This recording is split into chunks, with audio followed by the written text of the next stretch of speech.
Resonance condition है ना, resonance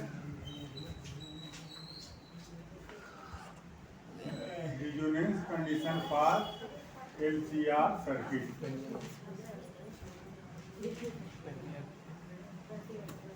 LCR circuit पे जो रिजोनेंस कंडीशन है उस पर एक बार बात हो चुकी है, ठीक जी। थोड़ा सा उसका ब्रीफली देख लो। ये इंडक्टर है और ये कैपेसिटर है और ये रेजिस्टेंस है। इसको हम क्या दे रहे हैं, V equal to V naught, बोलो साइन ओमेगा टी हम इसको दे रहे हैं। इसका ये इंडक्टर L है, कैपेसिटर इसके कैपेसिटेंस C है, इंडक्टेंस L है और रेजिस्टेंस कितना है, R है, ठीक है। करंट इसमें बह रहा है तो करंट तो सब में सेम बहेगा, ठीक। और इसमें तुमने ये निकाला था कि इसका इम्पीडेंस जो Z है वो क्या होता है, देखो इस पर हम लेते हैं R, ठीक है, और इस पर हम लेते हैं XL, जैसे इस पर VL लेते थे इस पर XL, और यहाँ लेंगे XC, क्या लेंगे यहाँ XC, ठीक। XL क्या है,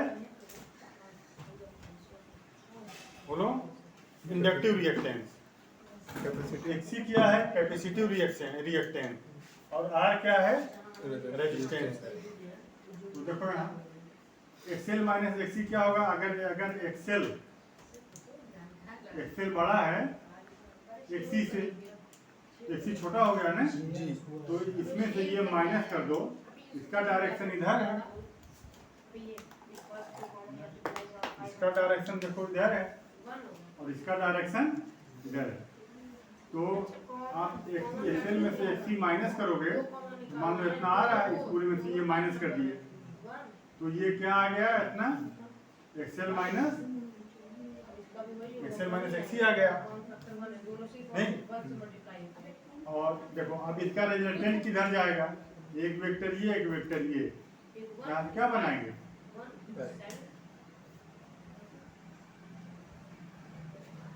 पैरेललोग्राम बनाएंगे। तो ये XL माइनस XC है तो ये भी वही चीज हुआ, ये मैग्नीट्यूड है ना, ये XL माइनस XC मैग्नीट्यूड है। और ये क्या होगा बताओ, ये रिजल्टेंट होगा, क्या होगा, ये XL माइनस XC और R का ये क्या होगा, रिजल्टेंट होगा।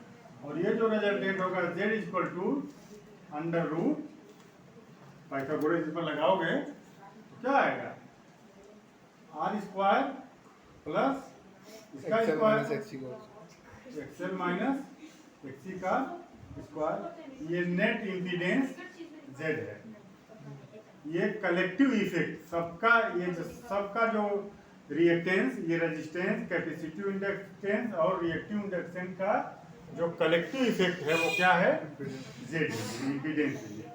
तो इम्पीडेंस Z इक्वल टू क्या हो जाएगा, यहाँ हम लिख दें R स्क्वायर प्लस XL की जगह क्या लिखें, बोलो ओमेगा L, और XC की जगह 1/ओमेगा C, ठीक, ये हो गया। अब देखो रिजोनेंस की कंडीशन क्या होगी, रिजोनेंस की कंडीशन तब होगी जब इम्पीडेंस क्या हो जाए, मिनिमम हो जाए इम्पीडेंस। तो इम्पीडेंस ये मिनिमम कब होगा, जब ये चीज मिनिमम होगा। ये मिनिमम कब होगा, जब इसके अंदर का सब मिनिमम होगा। यहाँ स्क्वायर है ना ये, ठीक है। मान लो अगर ये R, अगर मान लो मैं तुमसे कह दूं कि R 4 है, ठीक, और ये दोनों मान लो है मिलकर के, मान लो ये है, ये 4 का स्क्वायर है मान लो, और ये मान लो 3 का स्क्वायर है, तो Z कितना आएगा बताओ। R अगर 4 है और ये दोनों मिल करके कितने हैं? 3 ओम है। बात समझ में? तो इम्पीडेंस कितना हो जाएगा? इसके जगह 4 का स्क्वायर और इसके जगह 3 का स्क्वायर, तो 16 और 3 25। तो जेड कितना आ जाएगा बताओ? 5। जेड कितना आ गया? 5 ओम आ गया। अगर ये चीज अगर हम 0 कर दें तब जेड कितना आ जाएगा? 4। घट गया कि नहीं घट गया इम्पीडेंस? तो इम्पीडेंस घटेगा तो करंट बढ़ेगा। नहीं? तो वो कंडीशन, जिस कंडीशन में इसका करंट काफी इंक्रीज कर जाए, मैक्सिमम हो जाए, वो कंडीशन, जिस कंडीशन में इसका करंट मैक्सिमम हो जाए, वो कंडीशन रेजोनेंस की कंडीशन कहलाती है। वो कंडीशन, तो वो कंडीशन तब होगा जब अगर ये 0 हो जाए। देखो आर तो 0 नहीं होगा, आर तो है ना, ये कैसे 0 होगा? ये तो 0 होने वाला नहीं है। अगर रेजिस्टेंस है तो ये 0 नहीं होगा। यहाँ देखो, यहाँ ये माइनस है ना, ये पता नहीं रहे, ये माइनस है। तो यहाँ देखो, अगर यहाँ एक्सएल एक्सी के बराबर हो जाए, इसमें देखो R square plus XL minus XC का, यही ना है। तो अगर if XL equal to XC, तब जेड कितना हो जाएगा? एक्सएल इक्वल टू एक्सी कर दो, ये दोनों अगर सेम हो जाएंगे, क्या हो जाएंगे? ये कैंसिल आउट हो जाएंगे जी। कैंसिल आउट हो जाएंगे तो under root R square, under root R square का मतलब जेड इक्वल टू क्या हो जाएगा? आर। इसका मतलब ये हुआ कि देखो ये कंडीशन रिजोनेंस की होगी। इसी कंडीशन में जेड मिनिमम होगा। ये सब खत्म हो जाएगा जी। तो ये रिजोनेंस की कंडीशन होगी, क्योंकि इसमें जब रेजिस्टेंस मिनिमम होगा, इम्पीडेंस जब मिनिमम होगा, इम्पीडेंस सिर्फ आर के बराबर होगा, तो जब मिनिमम होगा इम्पीडेंस तो करंट क्या होगा? मैक्सिमम होगा। तो वो रिजोनेंस की वो कंडीशन कहलाएगी। तो यही रिजोनेंस की कंडीशन है XL equal to XC. XL की जगह अगर तुम लिख दो ओमेगा एल, और इसके जगह 1/ओमेगा सी, ओमेगा को इधर ले लो, एल को इधर ले लो, omega square equal to 1/LC, omega equal to 1/√LC। ये रिजोनेंस की कंडीशन है। ये मान लो ये हम आर लिख दें, ठीक। अब इसमें जो टेक्निकल चीजें हैं इसको समझने की कोशिश करो। देखो ये तो रिजोनेंस की कंडीशन आ गई ना। इसको तुम ऐसे भी लिख सकते हो, ओमेगा की जगह लिखो 2πf, और ये रिजोनेंस की कंडीशन की फ्रीक्वेंसी है ये, ठीक है। तो 2πf कर दो 1/√LC, तो फ्रीक्वेंसी एफ आर कितनी हो जाएगी? 1/2π√LC। ये एफ कौन सी फ्रीक्वेंसी है? ये वही फ्रीक्वेंसी है जिसको तुम कहते हो कि हमारे घरों में जो लाइट आती है एसी, उसकी 1 सेकंड में वो 50 चक्कर लगाती है। ये वही एफ है जिसकी जगह तुम क्या लिखोगे? 50। ये बात समझ में आई जी। अब यहाँ पर देखो इसका मतलब क्या हुआ। पहले तो यहाँ ये देख लो कि रिजोनेंस की कंडीशन में कैपेसिटेंस तो काम करता है, इंडक्टेंस तो काम करता है, मगर चूंकि दोनों एक दूसरे के इक्वल होते हैं, अब वो कैंसिल आउट हो जाते हैं। तो इसका मतलब ये हुआ कि रिजोनेंस की कंडीशन में एलसीआर प्योर रेजिस्टिव सर्किट हो गया। यही सिर्फ रेजिस्टेंस काम कर रहा है।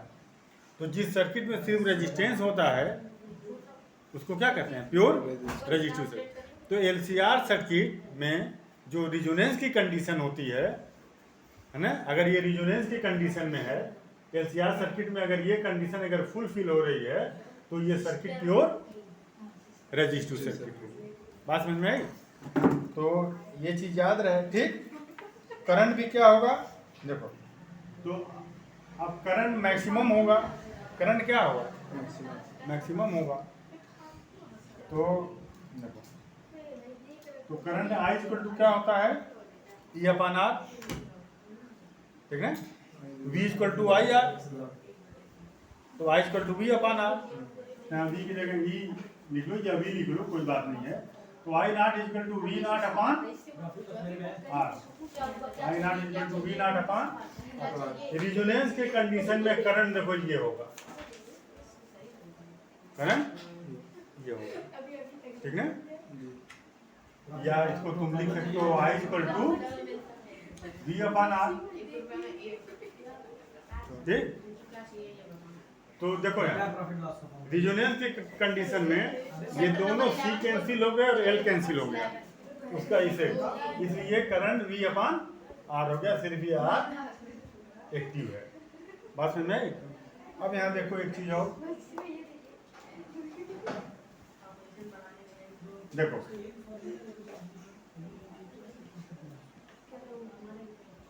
इसका, इसकी मीनिंग क्या है इसकी, देखो अगर हम एक, मान लो हमने एक ले लिया इंडक्टर, ठीक, और इसमें हमने एक लगा दिया कैपेसिटर, ठीक, और इसको हमने जोड़ दिया इसी से, वी नॉट साइन ओमेगा, ये एल है और ये सी है।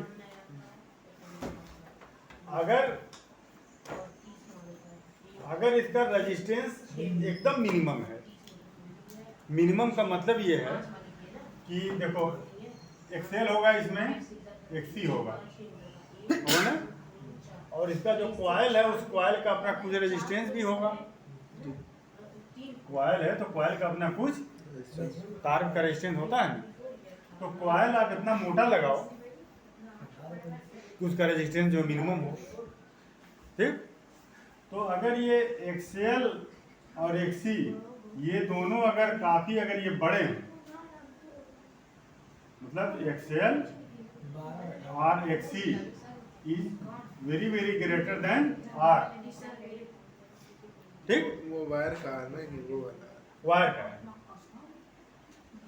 ठीक है, वो एलसीआर सर्किट हो गया, इसमें भी रेजिस्टेंस है ना। अगर ये सिर्फ दो ही अगर तुम लगाओगे तो भी ये एलसीआर सर्किट हो गया, क्योंकि इसमें रेजिस्टेंस होता है कुछ इसके, ठीक ना। तो अगर इसका रेजिस्टेंस अगर बहुत कम हो और इसके कंपैरिजन में एक्सएल और एक्सी अगर बड़ा हो, तो R can be, you can neglected, R can be neglected. तो आर को अगर तुम नेग्लेक्ट कर दो, ठीक, और अगर एक्सएल अगर एक्सी के बराबर हो जाए, एक्सएल किसके बराबर, तो ये जेड कितना होगा बताओ, जेड इक्वल टू नहीं एक्सएल माइनस एक्सी, आर देखो यहाँ पर जीरो हो गया, हटा दो जीरो, नेग्लिजिबल, तो जेड कितना हो जाएगा, एक्सएल माइनस एक्सी, और एक्सएल एक्सी की अगर बराबर हो जाए तब जेड कितना हो जाएगा, जीरो। क्यों, तो एक्सएल एक्सी स्क्वायर, चलो लगा दिया, स्क्वायर लगा दिया, तब जेड क्या होगा, जेड जीरो हो जाएगा। जेड जीरो का मतलब ये है कि जो रुकावट पैदा करने वाला जो फैक्टर है इम्पीडेंस करंट में, वो तो मर गया। तो अब करंट क्या होगी, करंट तो अब एकदम मैक्सिमम हो गई ना, इसमें तो कुछ और काम कर भी रहा था, कर रहा था ना। यहाँ यहाँ यहाँ जो I not equal to V not upon R था, अब यहाँ जीरो हो जाएगा। अब जीरो का मतलब ये है कि आई क्या हो गया, इनफाइनाइट। अब करंट सर्किट में इतना ज़्यादा बहने लगेगी, इतना ज़्यादा बहने लगेगी, है ना, कि सर्किट से पूरा जो है ऑसिलेशन की आवाज़ आने लगेगी। बात समझ में आई। तो अभी इस पर बात होगी, ठीक। अभी इसको हम पहले कंप्लीट कर लें। तो ये रिजोनेंस की ये कंडीशन समझ में आई। तो रिजोनेंस के कंडीशन में इसको मिटा दे इसको। अब इसमें कितनी चीजें जो रिजोनेंस के कंडीशन में निकल करके आएंगी। नंबर 1 बताओ मुझको, रिजोनेंस के कंडीशन में एक तो ये आई, कि एक्सएल एक्सी के बराबर होता है, एक्सएल इक्वल टू एक्सी।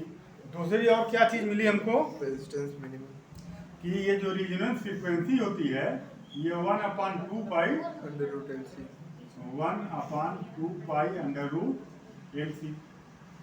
तीसरी कंडीशन क्या जो है निकल गया, या तुम इसको ये भी लिख सकते हो angle frequency equal to 1/√LC। ठीक है। और इम्पीडेंस क्या होगा, इम्पीडेंस आर मिनिमम होगा। हाँ, मिनिमम इम्पीडेंस क्या हुआ, ये खत्म हो गया तो इम्पीडेंस मिनिमम हो गया, हाँ, हुआ कि नहीं मिनिमम। हो गया तो इम्पीडेंस Z क्या होगा, मिनिमम होगा। और चौथा क्या मिला कि रिजोनेंस एलसीआर सर्किट में जो सर्किट होती है वो प्योर रजिस्टिव होती है, प्योर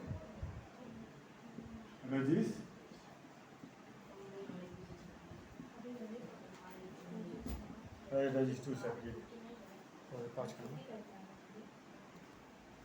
अब देखो यहाँ पर प्योर रजिस्टिव सर्किट में जो पावर होता है वो क्या होता है, मिनिमम बोलो। नहीं होता है नहीं, और नहीं करते, अरे क्यों नहीं, मैक्सिमम होगा। प्योर रजिस्टिव में पावर मैक्सिमम होता है। भाई ये पावर हाँ, I maximum VRMS into IR IRMS cross pi होता है ना, क्रॉस पाई। और प्योर रजिस्टिव सर्किट अगर है तो करंट और वोल्टेज दोनों एक डायरेक्शन में होंगे, तो फाई क्या होगा, जीरो जीरो। तो फाई जीरो होगा तो क्रॉस जीरो क्या होता है, मैक्सिमम हो जाएगा। तो मैक्सिमम से इसमें मल्टीप्लाई करोगे तो पावर क्या होगा, मैक्सिमम आएगा। पावर भी इनफाइनाइट नहीं इनफाइनाइट कैसे होगा, अच्छा हाँ उसमें होगा ये 1 हो जाएगा। हाँ तो अगर प्योर रजिस्टिव सर्किट के लिए वोल्टेज और करंट दोनों का डायरेक्शन एक होता है, हाँ फाई जीरो हो जाएगा। तो कास फाई की जगह कास जीरो रखोगे तो ये 1 आ जाएगा, क्या आ जाएगा, 1 आ जाएगा। और कास थीटा की मैक्सिमम वैल्यू होती है 1, तो यहाँ का मैक्सिमम वैल्यू जब तुम रखोगे तो पावर क्या आएगा, मैक्सिमम आएगा। तो P इक्वल टू मैक्सिमम किसके लिए, for resistive for pure resistive circuit, for pure resistive circuit. समझ में आई, मिटा दूं इसको। अब और कौन कौन सी बातें निकल करके आए, मतलब पावर मैक्सिमम होगा। पावर क्या होगा, power dissipated maximum, power dissipated maximum.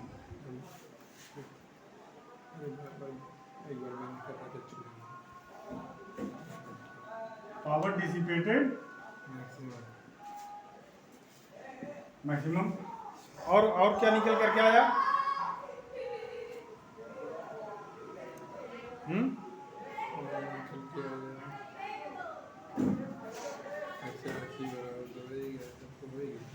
देखो यहाँ अगर ये प्योर रजिस्टिव सर्किट है,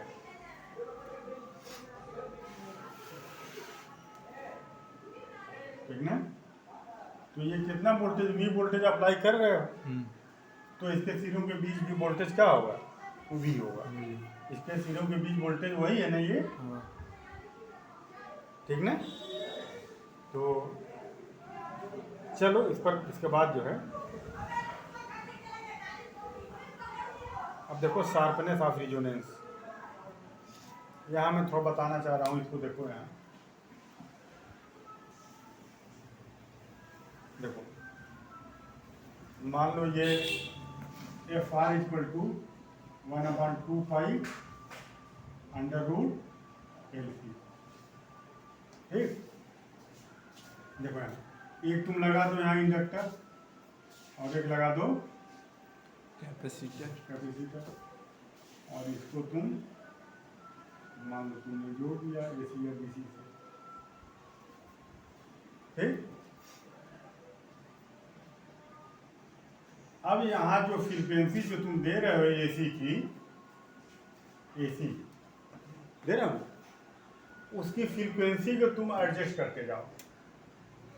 देखो एल की कुछ वैल्यू होगी ना, नहीं होगी, और सी की कुछ वैल्यू होगी, नहीं होगी। तो 1/2 में एल और सी को उस वैल्यू को रख दोगे तो ये वैल्यू कुछ आएगी, नहीं समझो, आएगी ना।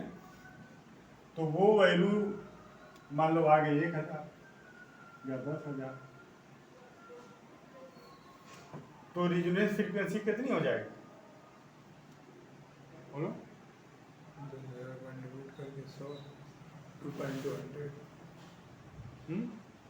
2.1 नहीं, मेरी बात सुनो, मैं वो बात नहीं कर रहा हूँ। मैं ये एल की कुछ वैल्यू होगी, सी की भी कुछ वैल्यू होगी, तो एल की वैल्यू को तुम इसमें पुट करके, एल की वैल्यू को पुट कर दो, सी की वैल्यू को पुट कर दो, तो ये कुछ वैल्यू आएगी, कि नहीं आएगी? आएगी। और वो वैल्यू मान लो आ गई 10,000, कितनी आ गई? 10,000 मान लो वैल्यू आ गई। अब तुमको पता नहीं है कि इसकी वैल्यू 10,000 है, तो तुम कैलकुलेट किए हो तो आइए ना, हैं? मत कैलकुलेट करो, रहने दो। तुम नहीं भी कैलकुलेट करोगे तो इसकी वैल्यू तो ये रहेगी ना, कि नहीं रहेगी? तुम तो कैलकुलेट करके निकाले हो ना। अगर तुम न भी कैलकुलेट करो तो इसकी वैल्यू इतनी रहेगी। अब तुम एक काम करो कि यहाँ जो तुम एसी दे रहे हो उसकी फ्रीक्वेंसी तुम धीरे धीरे क्या करते जाओ, बढ़ाते जाओ। पहले इसको कम फ्रीक्वेंसी दो, मान लो इसको 100 फ्रीक्वेंसी दे रहे हो, ठीक। तो अब तुम इसके धीरे धीरे धीरे धीरे तुम इसकी वैल्यू क्या करते जाओ, बढ़ाते जाओ। तो ये जो तुम फ्रीक्वेंसी तुम दे रहे हो इसकी वैल्यू इंक्रीज करते जाओ, इंक्रीज करते करते करते करते अगर वो इसके बराबर हो जाए, इसके बराबर, तो वो कौन सी कंडीशन हो जाएगी? रेजोनेंस की कंडीशन हो जाएगी। और कौन सी कंडीशन हो जाएगी? रेजोनेंस की कंडीशन हो जाएगी। बात समझ में? देखो इसकी वैल्यू जो है कि किसके बराबर है? रेजोनेंस फ्रीक्वेंसी के बराबर है ना। तो जो तुम एल और सी लगा रहे हो, इसकी वैल्यू अगर इतनी आ रही है तो इसकी जो वैल्यू होगी वही ना रेजोनेंस फ्रीक्वेंसी होगी। तो इसकी वैल्यू अगर कितनी है? 10,000 है। तो इस सेट के लिए यहाँ अगर तुम 10,000 की फ्रीक्वेंसी का एसी अगर तुम दोगे तो वो रेजोनेंस सर्किट होगी। मेरी बात समझ रहे हो? वो रेजोनेंस सर्किट होगी। तो इसकी फ्रीक्वेंसी तुम धीरे धीरे तुम बढ़ाते जाओ। जैसे ही इसकी फ्रीक्वेंसी 10,000 के इक्वल होगी 10,000 के, है ना, जैसे ही इसकी फ्रीक्वेंसी किसके बराबर होगी? 10,000 के, तो वो रेजोनेंस की कंडीशन होगी। कौन सी कंडीशन होगी? रेजोनेंस की कंडीशन होगी। बात समझ में? तो इसी बेस पर रेडियो में जो ट्यून सर्किट लगी होती है ना, देखो यहाँ रेडियो कैसे बनाते हैं, रेडियो की ट्यूनिंग कैसे होती है बताएं तुमको। रेडियो स्टेशन कैसे पकड़ता है, ठीक। देखो यहाँ एंटीना लगा रहता है, ठीक, और यहाँ कॉइल होता है। बात समझ में? और यहाँ ये, और इसको ये आर्ट कर दिया गया, ये ट्रांसफार्मर है। इसके अंदर एंटीना जो ये सिग्नल क्या होता है? एसी होता है। तो ये सिग्नल कहाँ ट्रांसफर होगा? सेकेंडरी में ट्रांसफर हो गया। सेकेंडरी में क्या हो गया? ट्रांसफर हो गया ये सिग्नल। अब इसके बाद जो है ये देखो, ये इंडक्टेंस तो है ही, कॉइल है ना, ये ट्रांसफार्मर का सेकेंडरी क्या है? कॉइल ही तो है। अब यहाँ एक तुम रेजिस्टेंस लगा, देखो ये कैपेसिटर लगा, क्या लगा दो? कैपेसिटर लगा दो, ठीक। ये कैपेसिटर वेरिएबल कैपेसिटर लगा दो, जिसको गैंग कहते हैं। क्या कहते हैं? Gang. Gang capacitor. Gang capacitor में जो है प्लेटों का सेट होता है, बता दूं वैसे। देखो प्लेटों को उसको उठाओ,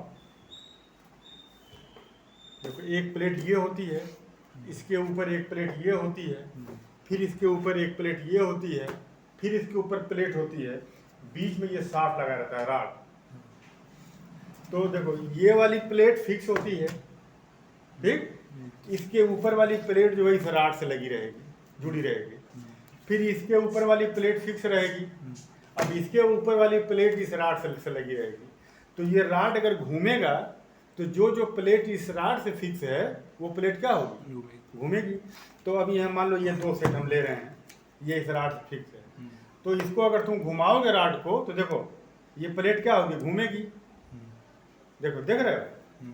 तो अब ये कंबाइन जो इसका जो एरिया है, देखो इतना एरिया कट गया, कटा, इतना एरिया इधर कट गया, इधर कट गया, इधर कट गया। तो अब ये बताओ कि ये एरिया कॉमन एरिया घट गया। तो कैपेसिटर के प्लेट के एरिया घटता है तो रेजिस्टेंस, तो उसकी कैपेसिटेंस क्या होती है? घटती है। तो इसकी कैपेसिटेंस घटेगी। मिनिमम क्या होगी? इस केस में मिनिमम होगी, ये ज़्यादा कट गया। तो जैसे जैसे इसको ऐसे बढ़ाओगे बाएं तरफ, इसका एरिया क्या होगा? कॉमन एरिया बढ़ेगा, मैक्सिमम होगा। अब इसको बाएं तरफ घुमाओगे तो घटेगा। इसमें ये जो शाफ्ट होता है ना, इसमें एक पुल्ली लगी रहती है, ठीक, उस पुल्ली से धागा बंधा रहता है। अब वो धागा आकर के उससे लगा रहता है जिससे तुम ट्यून करते हो। जब तुम उसको ट्यून को घुमाते हो, धागा घूमता है, धागा घूमता है, पुल्ली घूमती है, पुल्ली घूमती है तो ये वेरिएबल प्लेट घूमता है। जब प्लेट घूमता है तो इसका कैपेसिटेंस क्या होता है? बदलता है। बात समझ में? तो अब देखो यहाँ पर जब इसकी कैपेसिटेंस जो बदलेगा, FR = 1/2 पाई √LC, ठीक। अगर C की वैल्यू क्या होगी? बदलेगी, तो फ्रीक्वेंसी क्या होगी? बदलेगी। बात समझ में आई? तो फ्रीक्वेंसी क्या होगी? बदलेगी। अब देखो यहाँ मान लो गोरखपुर का भी ये स्टेशन, गोरखपुर का जो स्टेशन है उसका भी सिग्नल कैच करेगा एंटीना, DBC भी कैच करेगा, वॉइस ऑफ अमेरिका भी कैच करेगा, बनारस भी कैच करेगा, लखनऊ भी, सारा स्टेशन की फ्रीक्वेंसी ये क्या करेगी? इसमें आएगी जी। अब वो सारी फ्रीक्वेंसी इसमें पड़ी रहेगी, ठीक ना। अब देखो तुम अगर C की वैल्यू तुम बदल रहे हो तो फ्रीक्वेंसी क्या हो रही है? बदल रही है, ठीक। तो अब इसकी फ्रीक्वेंसी जब तुम इसको ट्यून कर रहे हो, C की वैल्यू बदल रही है, तो इस सेट की फ्रीक्वेंसी क्या हो रही है? बदल रही है कि नहीं? बदलते बदलते बदलते बदलते अगर इसकी फ्रीक्वेंसी मैच कर जाए वॉइस ऑफ अमेरिका की फ्रीक्वेंसी से, तो वो रिजोनेंस की कंडीशन होगी। क्या होगी? रिजोनेंस की कंडीशन होगी। वॉइस ऑफ अमेरिका का जो सिग्नल है वो फौरन इसमें ट्रांसफर हो जाएगा, ठीक। और अगर इसकी फ्रीक्वेंसी मैच करा दी जाए बनारस की फ्रीक्वेंसी से, तो बनारस की जो फ्रीक्वेंसी का जो सिग्नल है वो इसमें ट्रांसफर हो जाएगा जी, ठीक। तो इस ट्यून सर्किट का इस्तेमाल कहाँ करते हैं? रेडियो में करते हैं, और बहुत से इलेक्ट्रॉनिक इक्विपमेंट है जिसमें इसका इस्तेमाल करते हैं, ठीक। अब देखो शार्पनेस ऑफ रिजोनेंस क्या हो